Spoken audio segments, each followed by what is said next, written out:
Today we're going to be working with the Antique Red Brown. Remember, you only have one set of eyes, so make sure you wear your goggles here. This is another one of those finishes that we call fragile finishes. The reason we call it that is because, again, when you put it on a piece of metal that has crevices like this one, like stamped metal, any kind of metal that has crevices like that, the Antique Red Brown is fantastic for it because you can give it a two-tone finish and you can give it that antique-ish look. But here we go. You can either spray it, you can dip it, or you can use a little brush. But let's go ahead and dip it so you can see how fast it works. Here we go.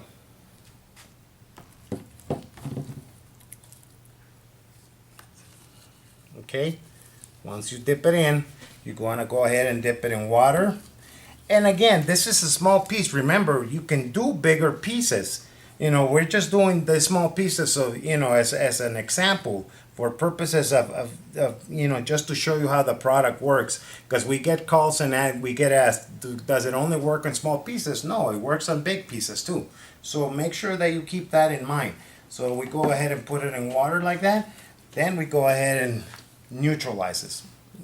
We neutralize it with the Rust to Rest. Let's go ahead and spray the Rust to Rest.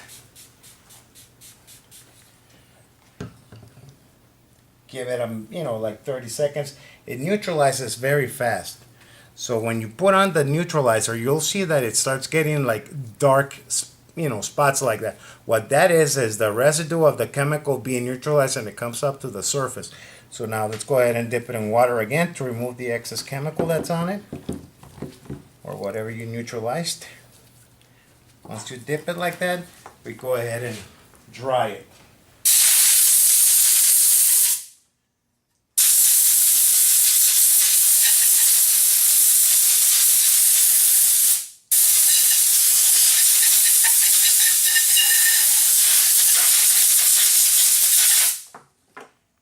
Once you dry it, it has like a suede look to it.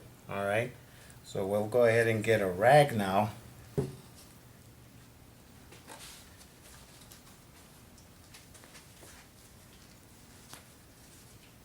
And to give it that two-tone finish, we'll go ahead and do this here.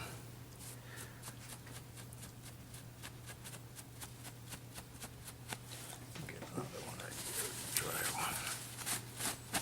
See if you can see that two-tone finish. So not all of it comes off, just some of it comes off. And so once you use a rag, that's what we call the fragile finish. The fragile finish is what doesn't, it's what comes off. Whatever the rag doesn't touch stays in place, so that whenever you put the sealer on, it gives it that really nice two-tone finish. So let's go ahead and use the water as an example of what the sealer does, okay? Because when you seal this, what the water is going to do to this right now is exactly what happens with the gloss sealer, okay? So let's go ahead and dip it in water. Pretend this is the sealer. So let's go ahead and put it in there so you can see how the two-tone finish looks and how the gloss finish would look.